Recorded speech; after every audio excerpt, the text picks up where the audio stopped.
તાજેતરમાં અમરેલી અને અમરેલીના જે ગ્રામ્ય વિસ્તારો હતા, ખાસ કરીને રાજુલા, જાફરાબાદ આસપાસના જે વિસ્તારો હતા, ત્યાં ખૂબ મુશળધાર વરસાદ પડ્યો અને આ વરસાદની અંદર ઘણા બધા એવા સ્થાનિકો હતા જે વરસાદના પૂરના કારણે એમના ઘરની અંદર ફસાઈ ગયા હતા.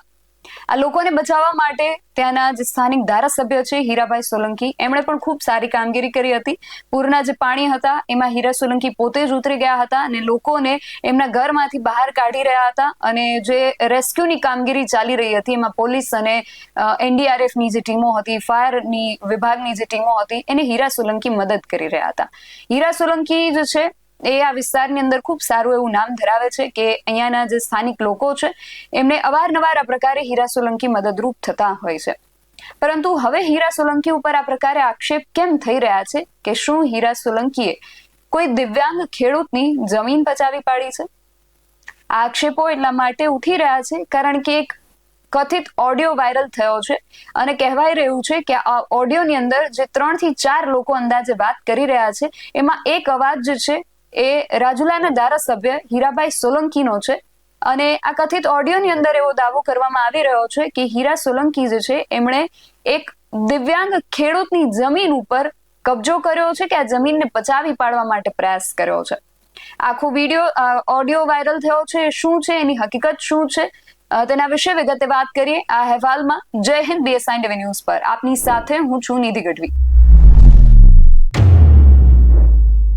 રાજુલાના ધારાસભ્ય હીરાભાઈ સોલંકી જે છે એમની કામગીરી કેવી છે, એમના વિસ્તાર, એમનો જે મત વિસ્તાર છે ત્યાંના લોકો જાણે જ છે અને એમના સમાજની અંદર પણ એમનું નામ કેવું છે એ પણ લોકો જાણે છે. કોળી સમાજનું ક્યારેય કોઈ પણ પ્રશ્ન હોય છે એટલે હીરા સોલંકી અને એમના ભાઈ પરસોત્તમ સોલંકી કાયમ એમાં અગ્રેસર જ રહેતા હોય છે અને સમાજના જે પ્રશ્નો છે કે એમના મત વિસ્તારના જે પ્રશ્નો છે એનું સમાધાન લાવવા માટે એ લોકો કાયમ આગળ રહીને કામ કરતા હોય છે.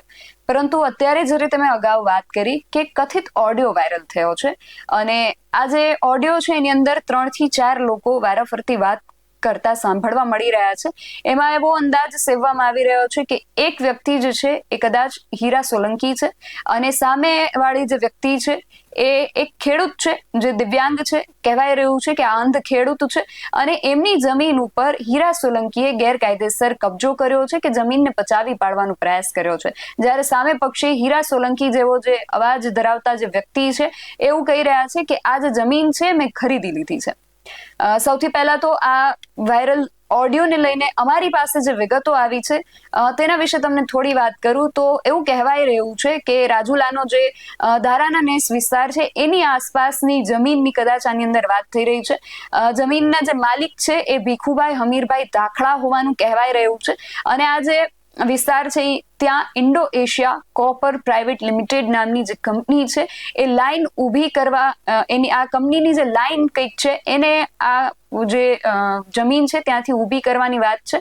અને હીરા સોલંકીનું કહેવું છે, હીરા સોલંકી જેવો જે આમાં અવાજ છે એ હીરા સોલંકીનો છે કે કેમ એ તો આગળ તપાસના અંતે ખબર પડી શકે, પરંતુ એ વ્યક્તિ દ્વારા એવું કહેવાય રહ્યું છે કે હવે આ જમીન મારી છે અને મારી માલિકીની જમીનમાં મારે આ કામ કરાવડાવવું છે. અને સાથે જ આ ઓડિયોમાં બીજા પણ એક વ્યક્તિનો અવાજ સંભળાઈ રહ્યો છે. એના લઈને એવું કહેવાય રહ્યું છે કે કદાચ હીરા સોલંકીના ભાગીદાર અને એમના જમાઈ ચેતનભાઈ શિયાળનો અવાજ છે અને સાથે જ આમાં પૂર્વ પીઆઈ હરેશભાઈ વોરાની પણ ભાગીદારી હોવાનું જ છે એ કહેવાય રહ્યું છે.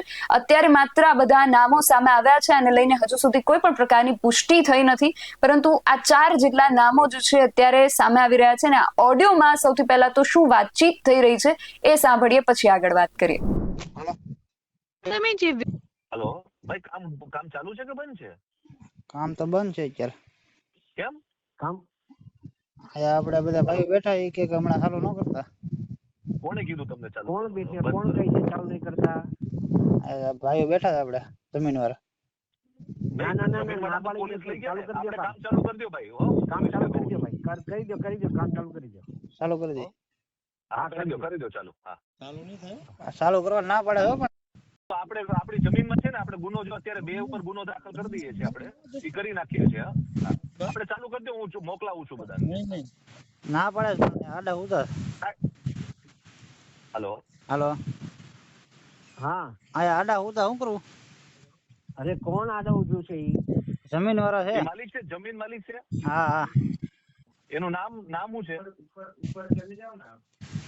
ભીખુભાઈ. ભીખુભાઈ છે ને? નામ શું ભીખુભાઈ નું આખું નામ? ભીખુભાઈ અમીરભાઈ ધાકડા. હાલો, ઓકે. અને ઓલા બે ઉપર તો એરેસ્ટ કરી દીધા છે. આપણે નક્કી થઈ ગયું જગ્યા આપણી જ છે હો, ચિત્રસીમા પ્રમાણે. કોણ છે એ ઓલો ભાઈ ને આપો. હાલો. આપો. હાલો હાલો. હા હીરાભાઈ વાત કરું, બોલો. હા ભાઈ, મોટા ભાઈ, હું ભીખુભાઈ તારાનાથ ભીખુભાઈ બોલું. હા બોલો ભાઈ ભીખુભાઈ બોલો. આપણે ઓલો દિવ્યાંગ છું ને, જે આપણે તમે મળું છું ઘણી વાર, બરોબર? હા બોલો. આ જમીન મારી છે ભાઈ. ભાઈ જમીન તમારી હોય છે, મામલતદારમાં નહીં જઈ આવો. આ જમીન મેં લઈ લીધી છે. અરે ભાઈ, બધું છે, જમીન મારા ખાતે છે ભાઈ. હા પણ તમારે ખાતે હોય તો માપણી કરાવી લેજો. જ્યાં કે મામલતદારમાં જઈ આવો, જાઓ તમે. હા અરે મોટા ભાઈ, મારે કામ નામે છે. અરે તમારા નામેથી જમીન ઈ માપણી છે, જોઈ લો તમારે. ઈ નથી. આ એ જ છે મોટા ભાઈ. અરે નથી કઉ છું. અરે પણ મોટા ભાઈ, મારા આ સર્વે નંબર ઈ બોલે છે 187 બે પૈકી એક ને.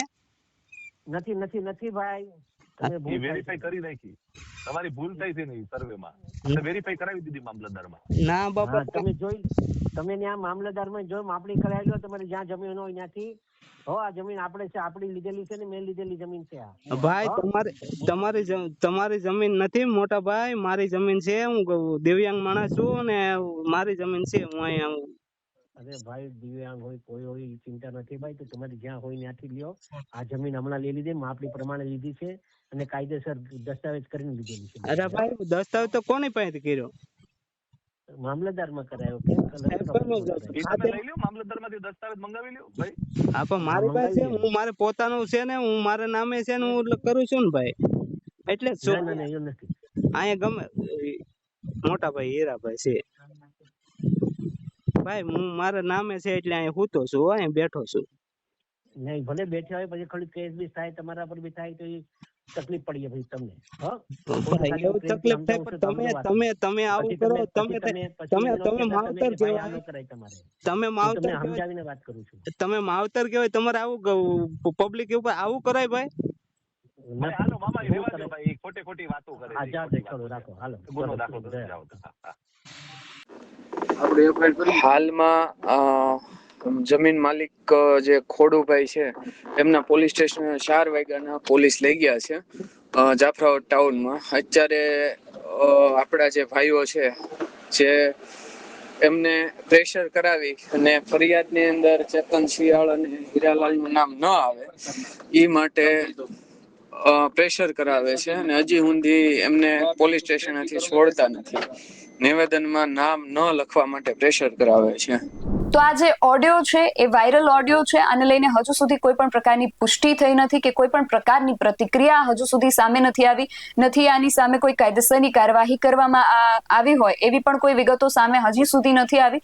હવે આમાં આગળ શું થાય છે, ખાસ કરીને ધારાસભ્ય હીરા સોલંકી ઉપર જો આ પ્રકારે આક્ષેપ થતા હોય કે કોઈ દિવ્યાંગ ખેડૂત જે આંખે અંધ છે એમની જમીન ઉપર હીરા સોલંકી દ્વારા એમના જમાઈ કે એમના અન્ય જે ભાગીદાર છે પૂર્વ પીઆઈ એમના દ્વારા જો કથિત રીતે આ પ્રકારે કબજો કરવામાં કે જમીનને પચાવી પાડવાનો પ્રયત્ન કરવામાં આવતો હોય તો ખાસ આપણે આમાં હીરા સોલંકી શું પ્રતિક્રિયા આપે છે એ પણ જોવાનું રહેશે. અને જે ખેડૂત દ્વારા એ પ્રકારે આક્ષેપ કરવામાં આવે છે કે આ જમીન મારી છે, તો ખરેખર એ જમીન ખેડૂતની છે કે પછી હીરા સોલંકીએ ત્યાંથી એ જમીન ખરીદી લીધી છે? કારણ કે ખેડૂત જે રીતે વાયરલ ઓડિયોમાં કહી રહ્યા છે કે આ જમીન મારી માલિકીની છે ને મેં તો આ જમીન કોઈને વેચી નથી, તો સામે એવું કહેવાય રહ્યું છે કે આ જમીન મેં ખરીદી લીધી છે. તો જો જમીન માલિક છે એમની જાણ બહાર કોઈ કઈ રીતે જમીનની લે વેચ કરી શકે, જેવા અનેક પ્રશ્નો અત્યારે ઉભા થઈ રહ્યા છે. હવે આપણે જોવાનું એ રહેશે કે આમાં આગળ કાયદેસરની કાર્યવાહી થાય છે કે કેમ, હીરા સોલંકી આમાં કોઈ પ્રતિક્રિયા આપે છે કે કેમ, આ બધા જ પ્રશ્નો હવે આગળ સમય જતા ખબર પડી શકે છે. ખરેખર આ જે ઓડિયો છે એમાં જે અવાજ છે એ જે લોકોનું નામ કહેવાઈ રહ્યા છે એ જ લોકોનો છે કે પછી બીજા કોઈ વ્યક્તિનો છે એ પણ પોલીસ તપાસનો વિષય છે. એટલે ઘણા બધા પ્રશ્નો છે. સમય આવે, આશા રાખીએ કે આ બધા જ પ્રશ્નોના જવાબો મળે અને ખરેખર સત્ય શું છે એ બહાર આવે. તમારું આ સમગ્ર વિષયને લઈને અને ખાસ કરીને જે પ્રકારે આક્ષેપો થઈ રહ્યા છે કે હીરા સોલંકીએ દિવ્યાંગ ખેડૂતના ખેતર ઉપર આ પ્રકારે કબજો કર્યો છે, એને લઈને શું માનવું છે? તમને શું લાગે છે? સત્ય શું હોઈ શકે છે? તમારો મત અમને કોમેન્ટ બોક્સમાં ચોક્કસથી જણાવજો. આવા જ વધુ અહેવાલો સાથે મળતા રહીશું. તમે મારી યુટ્યુબ ચેનલને સબસ્ક્રાઇબ કરવાનું અને અમને ફેસબુક અને ઇન્સ્ટાગ્રામ પર ફોલો કરવાનું ભૂલશો નહીં. બાકી નવી અપડેટ્સ માટે આપ જોતા રહો BS9 ન્યૂઝ. નમસ્કાર.